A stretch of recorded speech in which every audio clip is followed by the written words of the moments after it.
Todo mundo gosta de assistir uma boa pancadaria. Eu acho que eu já falei uma coisa parecida com isso em um outro vídeo aqui do canal. Eu disse pra você calar a sua boca! Deve ser sua impressão. Mas voltando ao assunto, convenhamos. Poucos conseguem fazer uma pancadaria de respeito como os japas conseguem fazer com os animes. Fala sério, cara. Todo mundo que assiste animes em algum momento já chegou pra alguém e disse: cara, você viu aquela luta de Dragon Ball? Caraca, cara, foi foda demais! Ou chega pra alguém que nunca viu um anime na vida e solta aquela clássica: cara, não precisa ver o anime inteiro não, só vê isso aqui. E nesse vídeo, vamos facilitar essas recomendações, meu caro fã de animes, meu caro fã de porradaria. Quais são as lutas que você deveria recomendar para os seus amigos? Aqui temos um top 10 melhores lutas da história dos animes. E para deixar a gente feliz, vai deixando um like aí, por favor. Valeu, é nóis, não dá trabalho nenhum. Se inscreve aí, comenta, que essa lista dá trabalho de fazer, cara. Porque anime tem muita luta foda, mas muita luta, cara. E essa lista foi muito maneira de fazer, cara. E deixando claro, eu tentei ser o mais imparcial possível. Tanto que eu deixei uma das minhas favoritas de fora. Ai, meu Gintama. Ai, meu Gintama. Mas não vou mais perder tempo. Vamos pra lista. Número 10. Demon Slayer. Tengen Tanjiro Inosuke Zenitsu vs Daki Gyotaro. Deixa eu contar um segredo pra vocês aqui. Não. Antigamente, lá na época da primeira temporada, eu pessoalmente não gostava de Demon Slayer. Sorry, eu sei do tamanho dele pra indústria, eu sei que vende pra caramba, eu sei que esse cara é insuportável, mas eu simplesmente não conseguia me empolgar com a série.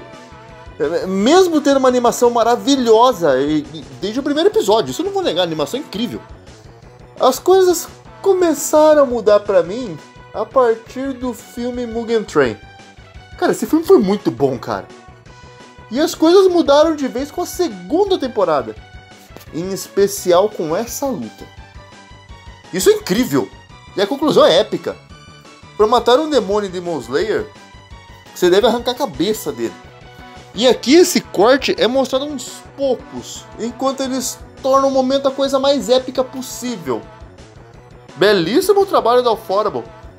E não por menos é talvez o melhor estúdio de animes do mundo. Assistam Demon Slayer, olha só, estou recomendando Demon Slayer, em especial essa luta. Número 9. Netero vs Meruem.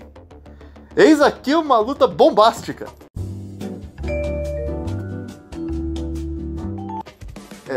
Desculpa pelo trocadilho, foi mais forte que eu, tá?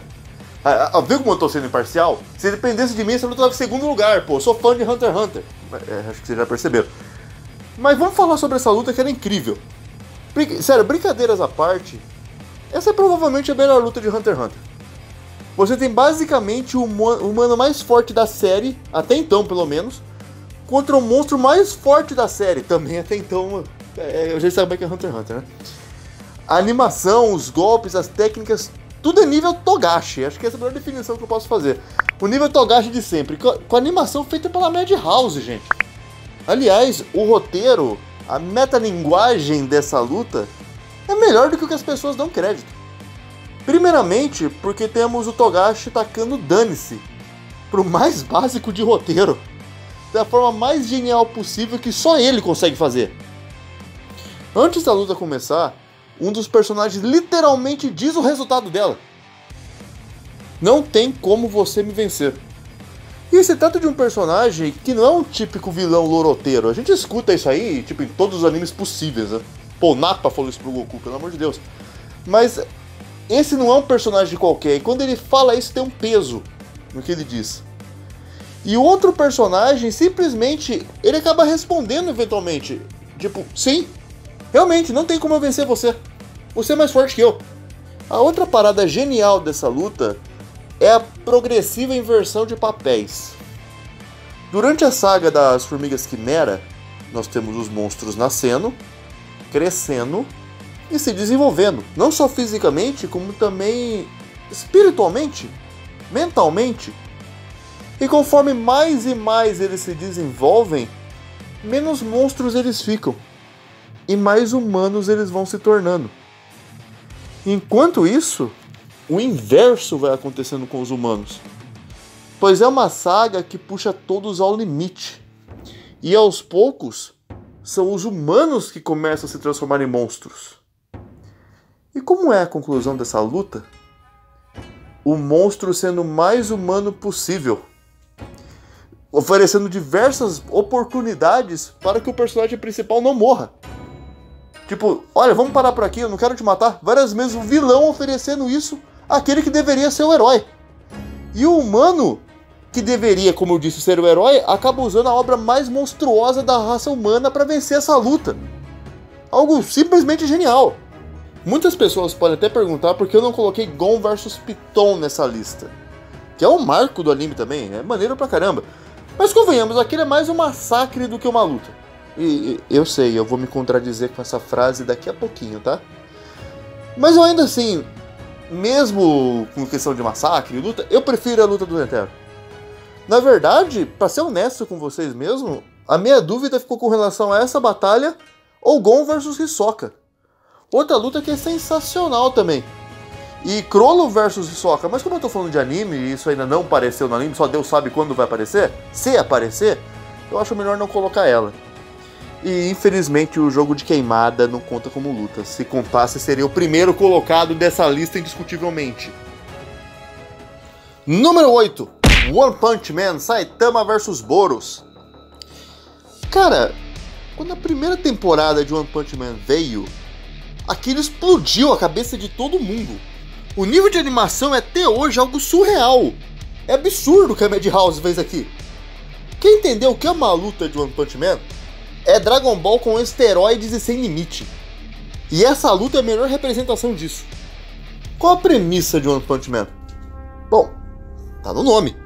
Ele mata tudo com um soco só. E quão forte é o soco dele?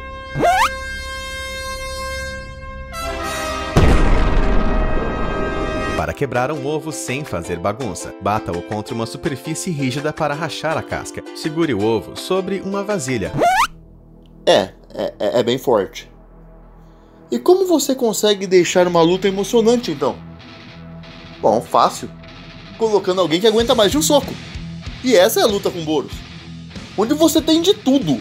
Naves sendo destruídas, o céu é aberto ao meio, o Saitama é socado da terra até a lua, e ele simplesmente pula de volta e tá tudo certo, continua a luta. E como que essa treta termina? Como que acaba essa porradaria? Não sei. Tem um motivo pra One Punch Man ter os socos mais maneiros de toda a indústria do entretenimento. Apenas veja isso aqui. Majinaguri.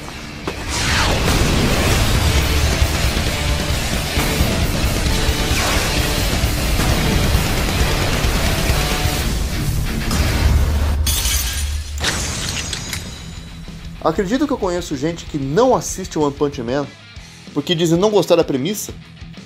Que graça tem um anime onde tudo acaba com um soco? Então, eles trabalham isso de forma inteligente, cara, não deixa de desanimar você. E o Saitama não é o único personagem da série. Existem outros que quando possuem lutas, as lutas são mais tradicionais. E também soma o fato de que o Saitama sempre está atrasado. É uma característica do personagem. Ou seja, tem toda uma construção de hype para quando ele vai chegar. Eles mostram o vilão como um desgraçado mesmo. Você quer muito ver ele tomando aquele soco épico bem no meio da fuça. E tem toda aquela demora para ele chegar e o vilão fazendo coisas horríveis. Você fala, esse cara tem que pagar. Tudo preparando para a vinda daquela porrada. Fora também, que vale destacar, One Punch Man é uma série de comédia.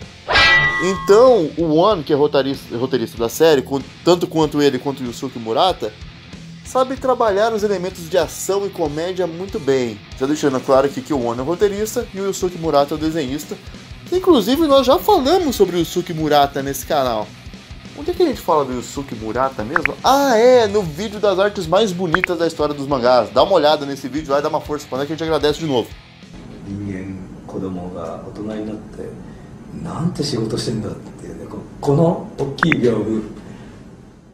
Número 7. Levi vs Bestial em Shingeki no Kyojin, ou em outras palavras, o leitor desse vídeo quebrando a cara porque ele se contradisse. Mas é a vida. Ok, eu sei que eu tô me contradizendo. Eu sei que isso aqui também não foi bem uma luta, foi um verdadeiro massacre. Não tem como fazer um top 10 de luta dos animes e não colocar o Levi versus o Bestial. Esse foi um dos maiores hypes que eu tive na minha vida, assistindo qualquer coisa. Primeiro que foi a construção pra esse momento. Você tem o Levi, o personagem mais badass da história da humanidade. Eu não me refiro aos animes, me refiro do universo mesmo. Sempre que ele luta, é um negócio absurdo. E você tem ali o Bestial, um dos maiores desgraçados do anime. E tem toda uma construção. Aquela guerra que eles estavam lutando estava numa situação crítica, personagens morrendo pra todo lado, os secundários não estavam sobrevivendo um, quase tudo perdido. Você olha depois dessa desgraça, quase sem esperança nenhuma, um cenário completamente devastado. E aí você se pergunta, cadê o Levi? E de repente ele aparece, com sangue nos olhos. E antes do primeiro golpe, olha só o que o anime nos mostra. E aí, cara, aí é só brilha. Vai, brilha. É porrada. Com o Wit Studio animando a vida deles ali. Essa luta não está só em uma posição mais alta, porque o final é um pouquinho decepcionante. Mas calma, sem spoilers. A gente tem a conclusão dessa luta no final da série. Número 6. Hadouken! All Might vs All for One. Meu Deus! Essa luta é épica. É uma também das mais empolgantes já feitas. Sério, se fosse apenas pelo quesito empolgação, essa luta merecia estar no top 3. A luta final da terceira temporada, nós simplesmente temos o All Might, o maior herói do mundo, versus o All for One, o maior vilão do mundo. Uma luta que também já vinha sendo hypada por muito tempo. E o primeiro destaque que eu dou pra essa luta é a animação. Cara, é incrível. A animação das... Eu acho que a série inteira de My Hero Academia tem uma animação maravilhosa, cara. Principalmente nas primeiras temporadas. O segundo destaque é o momento e como ela é conduzida. Você tem o herói ali no seu limite. Herói esse que já vinha bem debilitado numa situação crítica. E a luta, ela está sendo transmitida na televisão, para o mundo inteiro assistir. E a reação dos personagens assistindo essa luta estão ali para imitar a reação do público na vida real assistindo a luta. A função disso é potencializar ainda mais o que o espectador sente. Algo como funcionam as risadas de fundo em séries de comédia. Existe um impacto maior em você ficar entre as pessoas surpresas e se surpreender junto delas do que você se surpreender sozinho. É por isso que muitas séries e desenhos colocam ali outros personagens para fazer uma mímica daquilo que você sente. E a forma como a narrativa conduz essa luta é feita de forma tão perfeita que quando o herói reage e dá os golpes finais, você sente como se estivesse ali dando esses mesmos golpes junto do All Might. E detalhe, esses golpes não são golpe definitivo. Eles estão ali para fazer toda aquela construção e aquele hype para o golpe final. Pense, por exemplo, uma música. Vamos pegar, por exemplo, uma música de rock. Todo mundo aqui no canal gosta de rock. Uma música não tem apenas solos de guitarra. Ela não sai só metralhando solos. Ela tem toda uma preparação para que venha o solo de guitarra. Toda uma base que potencializa esse momento. Se uma música tivesse apenas solos, os solos não teriam o mesmo impacto. E é isso que acontece aqui. Esses socos menores são a base para o golpe final, que é o solo. E meu amigo, que golpe final, cara! E o terceiro motivo que essa luta é maravilhosa é o que ela significa. É a passada de bastão. Você tem aí o maior herói do mundo, dando tudo o que ele tinha para acabar com o maior vilão de todos. Todos eles já com a idade e um longo tempo de atividade, já bem debilitados. E o final da luta, quando ela finalmente termina, com All Might dizendo: agora é com você, se referindo ao protagonista. E é um momento em que a série nos diz: essa velha geração acabou, agora é a hora da nova geração assumir. E eles voltam com o All For One de vilão nas outras temporadas e meio que estragam tudo, mas fazer o quê?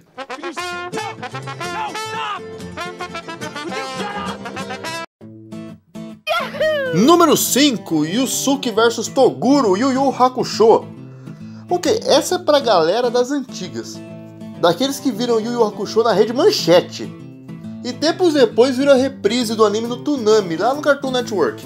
Como deixar de fora a luta final do melhor arco de torneio da história dos animes?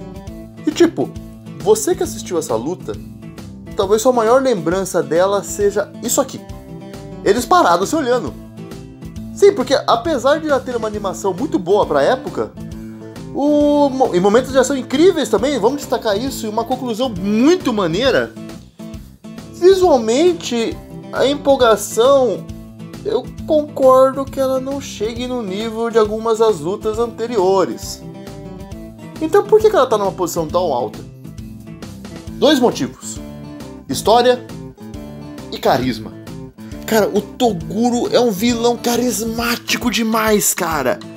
Mas, tipo, tá mais alta a prateleira dos vilões da história dos animes, cara. E o Yusuke, bom, é o Yusuke, cara, carisma total também. E só de ter esses 2 personagens se confrontando, já é por si só algo interessante. Agora, com relação à história, existe uma construção para essa luta. 2 personagens que vêm se enfrentando desde arcos anteriores. Você lembra do convite que o Toguro fez para convencer Yusuke a ir pro Torneio das Trevas? Ele derrubou um prédio inteiro no soco. E durante essa luta, diversas coisas vão acontecendo. Da mesma forma que um certo Toriyama costuma fazer. A gente fala sobre ele depois. Mas nessa luta nós temos transformações, personagens aparentemente morrem. Inclusive essa transformação é algo que vinha sendo hypada já há muito tempo. Agora, o mais importante dessa luta, mais uma vez, é o simbolismo que o Togashi trabalha. Você tem nessa luta o vilão, que é alguém que se recusou a envelhecer, é alguém que era apaixonado pela própria força e queria sempre ser o mais forte. Não era de seu interesse passar a tocha para uma nova geração. Mas o que ele poderia fazer para evitar isso? Envelhecer e morrer são características imutáveis no ser humano. Então Toguro abre mão de sua humanidade e se torna um demônio. Agora temos o confronto ideológico entre ele e a sua antiga companheira, a Mestra Genkai. Ela pensa de forma diferente. Ela abraça a sua humanidade, aceita como as coisas são e vê tudo isso de forma positiva. Ela acha algo benéfico e importante a passagem de tocha para uma nova geração. E nisso temos o Yusuke, o aluno da Genkai, a pessoa que representa essa nova geração. E para deixar as coisas ainda mais interessantes, o Yusuke passa por um processo semelhante ao Toguro, de querer ficar cada vez mais forte. Mas a decisão final de Yusuke é o oposto da que Toguro fez. Ele não está disposto de abrir mão de sua humanidade, das pessoas que amam em busca desse poder. Na verdade, ele quer ficar forte devido a essas mesmas pessoas que estão ao seu lado. Enquanto buscou a força exclusivamente focada em seus próprios desejos, no caso do Toguro, o Yusuke fez exatamente o oposto disso. O Toguro vai ficando cada vez mais monstruoso durante a luta, quase como se fosse um monstro interior do próprio Yusuke que quisesse consumi-lo. Prova disso, Toguro aos poucos não ataca apenas Yusuke, visando torná-lo mais forte. Ele ataca também aqueles que ele ama, para ver se assim o personagem consegue a força que o Toguro deseja.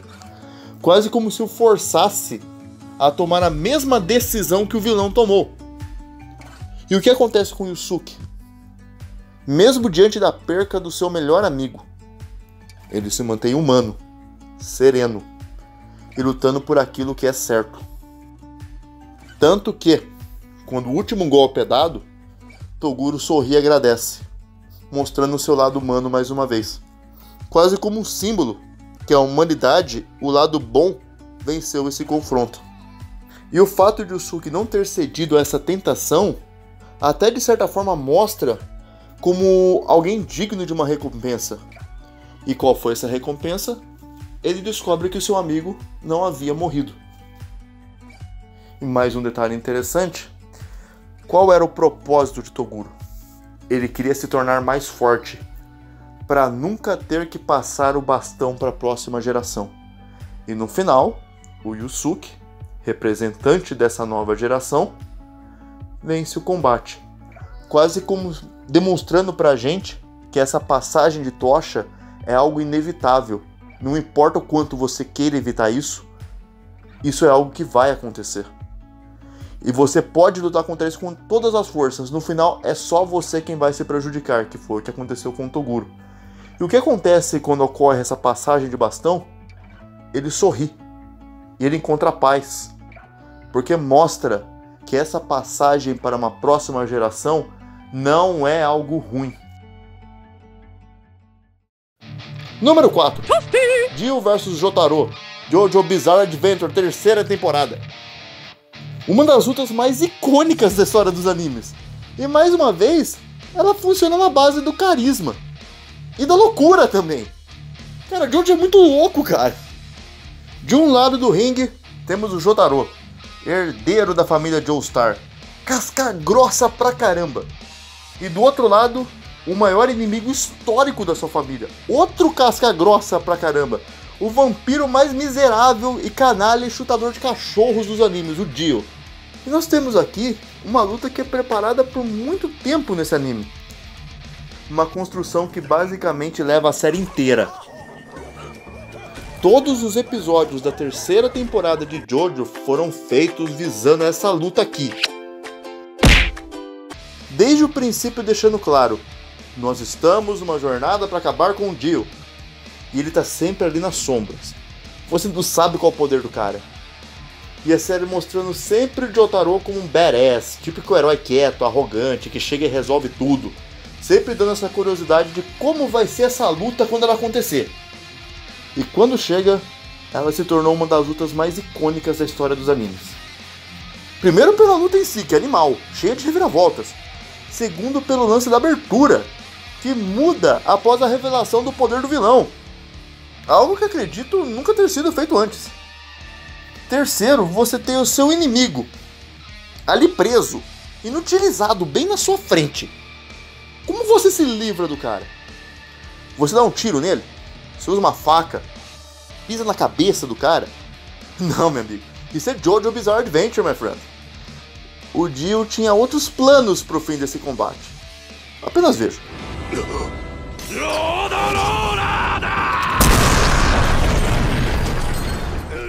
Eu não tenho nada a acrescentar. Número 3. O nosso rei dos piratas, Luffy vs Kaido.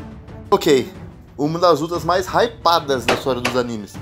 Hypada ao ponto de derrubar os servidores da Crunchyroll. Eu faço parte disso, tá? Eu tava ali desesperadamente dando F5, então foi mal aí, Crunchyroll. Eu sei que quando falamos dessa luta, todo mundo pensa no Gear 5. Mas vamos lembrar de uma coisa aqui, ó. A luta começa bem antes. Quando o Luffy chega, nós ainda temos toda a Aliança Pirata, mais o Zoro e mais a Big Mom no local. Cara, essa luta foi longa pra caramba. O Gear 5 foi simplesmente a conclusão dela. Mas que conclusão sensacional, cara. Agora, primeiramente, vamos entender por que essa luta funciona. Primeiro, pelo que ela representa. Temos o Luffy batendo de frente com o Imperador dos Mares. O Luffy já havia lutado com muita gente antes, mas nunca alguém desse nível. A vitória ao fim desse combate leva aquilo que o próprio Sanji disse, a termos uma pequena visão do Luffy como o rei dos piratas. Segundo, que a luta em si é sensacional. Você tem um dragão gigantesco lutando com o Luffy e uma animação maravilhosa. Cara, o que é essa animação da saga de Wano? Até agora eu não entendo como os caras conseguiram fazer uma animação dessa num anime semanal. E em terceiro lugar, o Gear 5. O Gear 5 é talvez a segunda maior e melhor transformação da história dos animes. Primeiro pelo design. Cara, olha isso. Havia inúmeras fansmades do que seria o Gear 5. Do que seria o Luffy transformado. E aquilo que o Oda nos apresentou surpreendeu todo mundo. Foi algo nunca antes visto nos animes de luta. De repente, do nada o personagem vira praticamente um pica-pau. Cara, não tem como o Oda é gênio. A tradição das transformações no geral é o personagem ficar mais sombrio, mais edgy e ter ali um buff de poder. O Gear 5 não foi nada disso, cara. Foi uma transformação maluca, engraçada e que funciona, sendo diferente de tudo que nós tínhamos visto em Shonen. Praticamente parecia quase que uma paródia do Gintama. Ai, Gintama, bem que você podia estar nessa lista, né? Mas fazer o quê? E sim, o Gear 5 casa perfeitamente com o que é One Piece e com o personagem do Luffy. Alguém que quer ser livre e alguém que quer se divertir. E a Gear 5 encarna e potencializa esses elementos, assim como também a força do Luffy.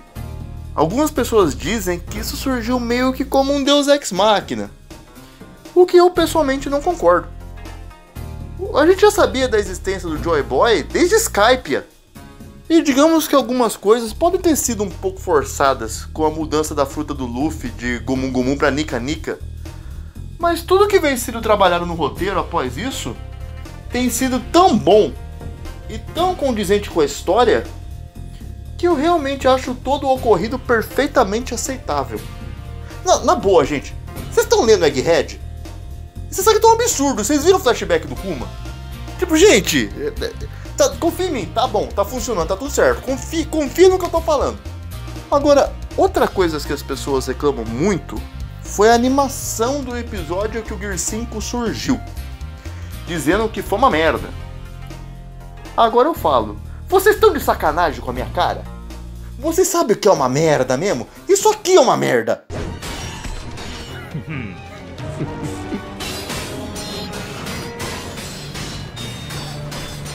Vocês reclamam mesmo de barriga cheia, viu? Meu Deus! E sim, eu concordo que a animação desse episódio não é das melhores. E às vezes é um pouco difícil de entender o que tá acontecendo. Mas tá longe de ser uma merda também. E todos os episódios posteriores são incríveis, ficaram bem animados, foi só esse em específico. E as dezenas de episódios anteriores durante essa luta também são bem animados. Ah, rapaz, o Sop, xingue eles pra mim, por favor. Seu prego, eu não... Ai! Taca a mãe pra ver se quica, Gui. Número 2. Rock Lee vs Gaara, Naruto. Ok, quando eu comecei a fazer essa lista, eu falei, a gente vai ter que colocar Naruto nessa lista aí, não tem como. E cara, esse talvez tenha sido o mais difícil de escolher.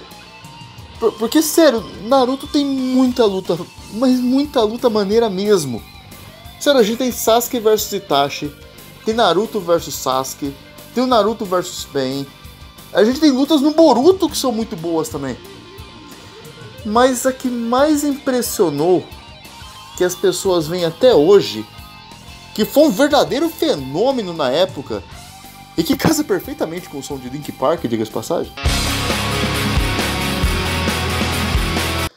tem que ser essa luta aqui, Rock Lee vs Gaara. Mas o que faz dessa luta uma luta tão especial? Bom, várias coisas. Primeiro, a animação. Olha só isso, cara. A sensação de velocidade, o impacto.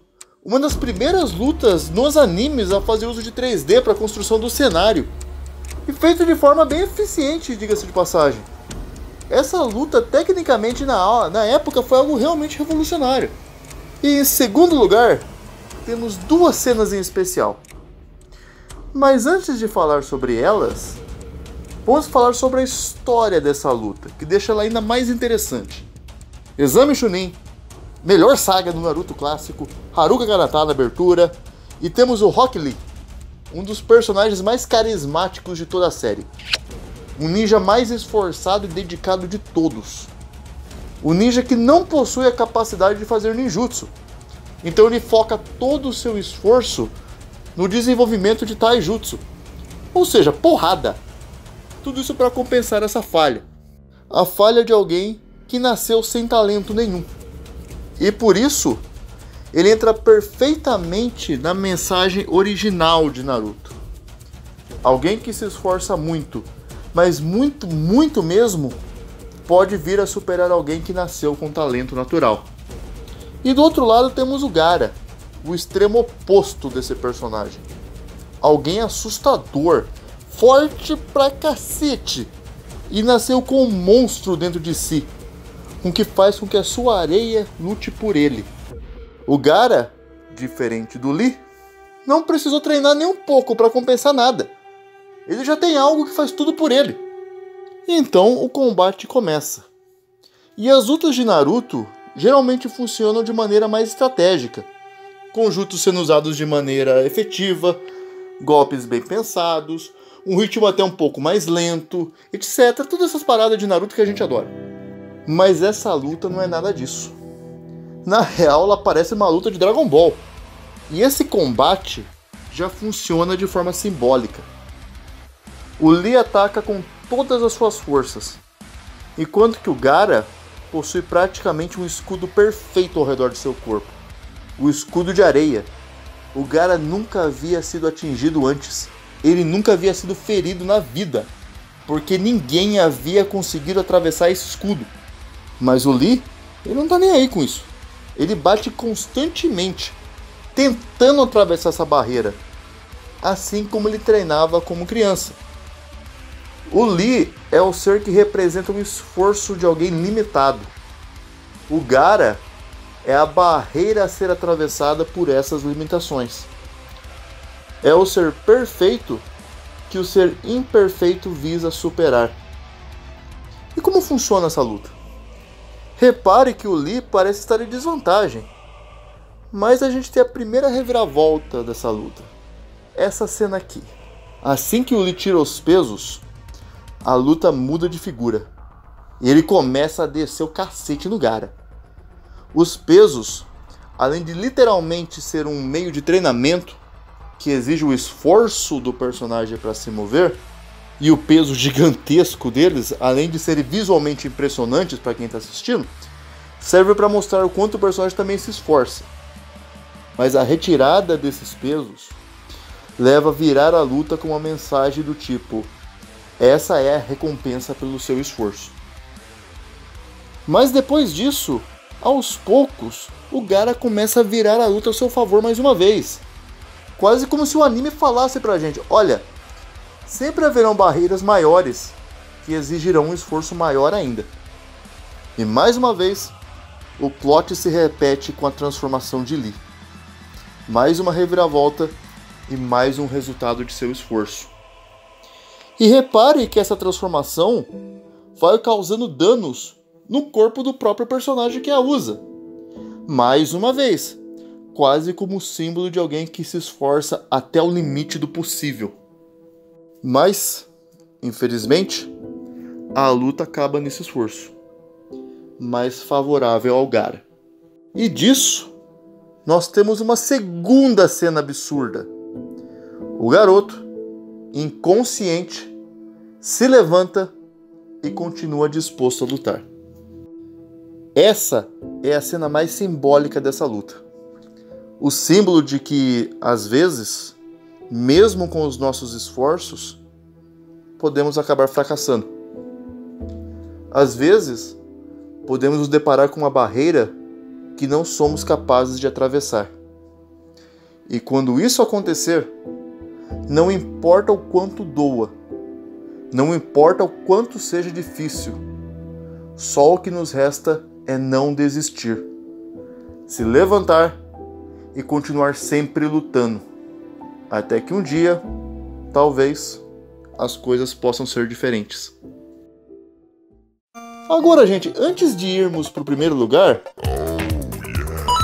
aqui algumas menções honrosas, beleza?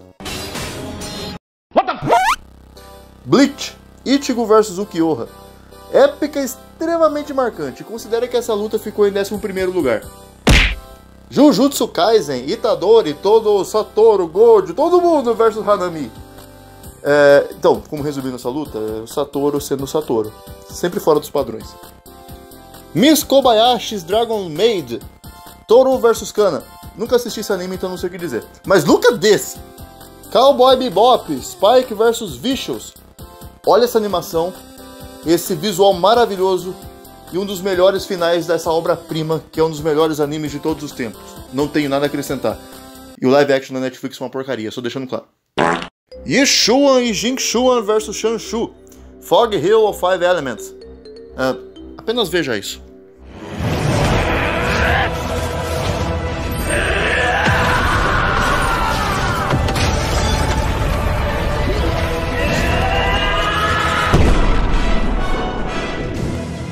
Agora, número 1, e a melhor batalha da história dos animes. Goku vs Freeza Dragon Ball Z. Ok, eu fico realmente curioso. Alguém tá realmente surpreso com esse número 1? Cara, quase toda a base para grandes lutas shonen estão aqui. Praticamente tudo aquilo que adoramos nas lutas dos animes hoje em dia nasceram nessa batalha. E quais seriam esses elementos clássicos que nasceram aqui? O que faz dessa luta algo tão memorável? Bom, primeiramente vamos falar da animação. Que, rapaz, sério, pra galera de hoje em dia, talvez vocês não consigam imaginar o impacto, literalmente, que causaram as lutas de Dragon Ball Z para as crianças dos anos 90 e começo dos anos 2000. Antes do Band Kids nos mostrar DBZ, na Bandeirantes, nós estávamos acostumados com isso aqui, ó.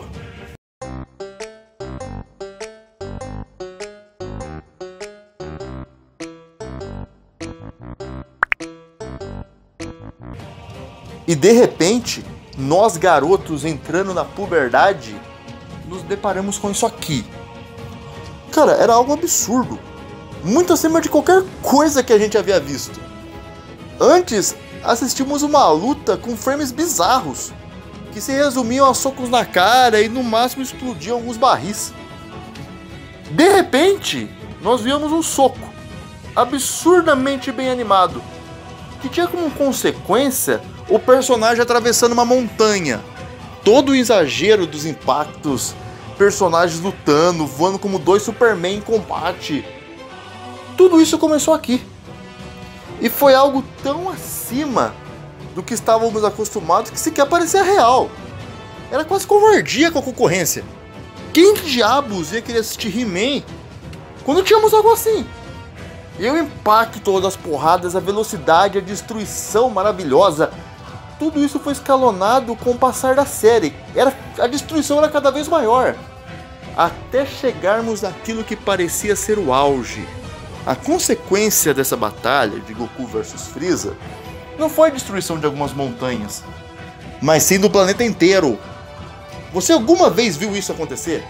A consequência de dois personagens se batendo levar à destruição de um planeta inteiro? Cara, isso sim merece respeito. Mas agora vamos analisar todo o roteiro construído para essa luta, que é algo realmente bem feito. As pessoas que falam que a história de Dragon Ball é ruim, vocês estão de sacanagem com a minha cara. Primeiramente, vamos analisar as três principais figuras dessa luta: Goku, Freeza e Vegeta. Primeiramente, temos o protagonista da série. O Goku é um guerreiro Saiyajin, mas não qualquer guerreiro Saiyajin, mas um guerreiro de classe baixa. Agora vamos destacar o Vegeta, o príncipe dos Saiyajins, um guerreiro de classe alta que teve o seu orgulho ferido, pois o seu planeta e o seu pai foram mortos pelo vilão dessa batalha, o Freeza. E agora nós temos o vilão, Freeza, o ser mais forte do universo, o responsável pela destruição de todos os Saiyajins. E por que ele destruiu os Saiyajins? por ter medo de uma lenda, do surgimento do Super Saiyajin. E o que acontece no começo dessa luta, quando Goku chega nela? Temos o guerreiro de classe alta, arrogante, morrendo, engolindo todo o seu orgulho e pedindo ajuda para o Goku. O guerreiro de classe baixa, que ele tanto menosprezou, para que vingue o seu povo e destrua Frieza. Agora vamos voltar um pouco lá para a saga dos Saiyajins. Você lembra que o Goku disse quando lutou com Vegeta? Um guerreiro de classe baixa, com muito treino e muito esforço, pode até superar a Elite. Frase essa que o Vegeta basicamente riu quando ouviu. Nesse momento, o anime nos mostra que o guerreiro de classe baixa, graças ao seu esforço, acabou de superar a Elite. O simples fato de ele ter defendido os golpes que acabaram com o Vegeta evidenciam isso. E depois disso temos a luta. E o que acontece nela? Goku mostra que, graças ao seu esforço, ele não conseguiu apenas superar a Elite. Ele conseguiu superar o ser mais poderoso do universo. E de que forma? Se tornando a lenda da qual Frieza sempre teve medo, o Super Saiyajin.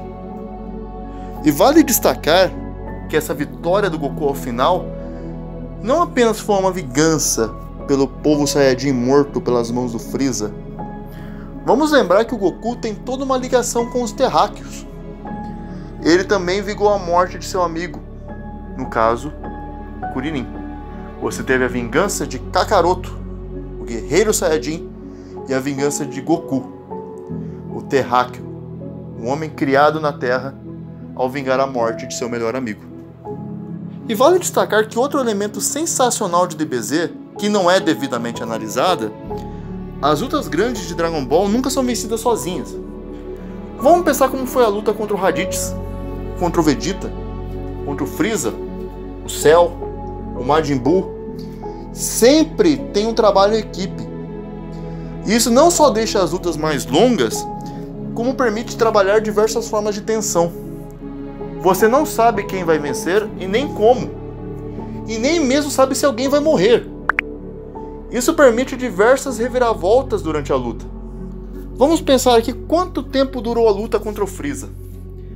Ela começa no final do episódio 76 e acaba no 105. Quase 30 episódios de uma luta que eu realmente acho que durou mais do que 5 minutos. Ela começa com Gohan, Kuririn, Dendê e Vegeta, segurando o máximo que podiam contra um adversário muito mais poderoso. E o que havia sido dito antes nessa saga?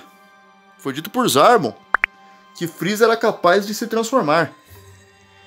E disso temos um verdadeiro filme de terror acontecendo. Frieza se transforma, o que já era difícil ficou muito pior.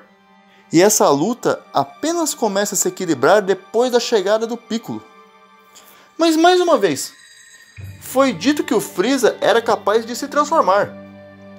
Mas nunca foi dito que ele podia se transformar apenas uma vez. E disso temos uma tensão maior ainda, pois ele realmente revela que pode se transformar de novo. Agora fudeu.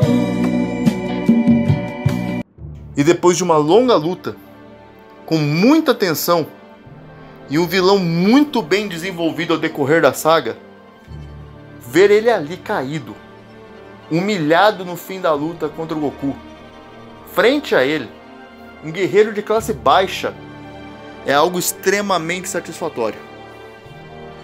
E olha só os elementos extras que compõem essa luta. As influências para séries futuras. Temos o protagonista se transformando, temos o vilão usando apenas uma porcentagem de seu poder, temos o melhor amigo morrendo que desperta a fúria do protagonista, temos a destruição em larga escala, a conclusão de toda uma longa história, uma luta de inúmeras etapas. Tudo isso está aqui, e terminando de maneira lendária, assim como era a lenda do Super Saiyajin. O planeta explodindo e o protagonista, de alguma forma, quase como um mito, sobrevivendo a essa explosão. E agora um último elemento, que talvez seja o determinante para essa luta ficar em primeiro lugar. A Shonen Jump, revista onde Dragon Ball Z, One Piece, Naruto, Bleach, Death Note e tantas outras séries foram publicadas, funciona com base em um lema. Lema esse que determina a forma e a base de como serão as suas séries. E esse lema são 3 palavras: amizade, esforço e vitória. E nas lutas de Dragon Ball Z, temos esse lema perfeitamente encarnado. Nessa em específico, Gohan, Kuririn, Piccolo, todos estavam lutando contra Frieza, enquanto Goku não estava em condições de entrar em batalha. Amizade. Temos o guerreiro de classe baixa que treina pra caramba ao ponto de conseguir enfrentar os maiores adversários. Esforço. E ao final de uma longa batalha, temos a vitória do bem contra o mal. Vitória. Em Dragon Ball Z, temos a encarnação do lema da Shonen Jump. O lema que fez surgirem tantas séries de sucesso. E todo esse lema está encarnado também aqui, nessa luta. Em com todos os elementos extras que a compõem, fazem com que essa seja a maior luta da história dos animes. Vida longa a Dragon Ball Z.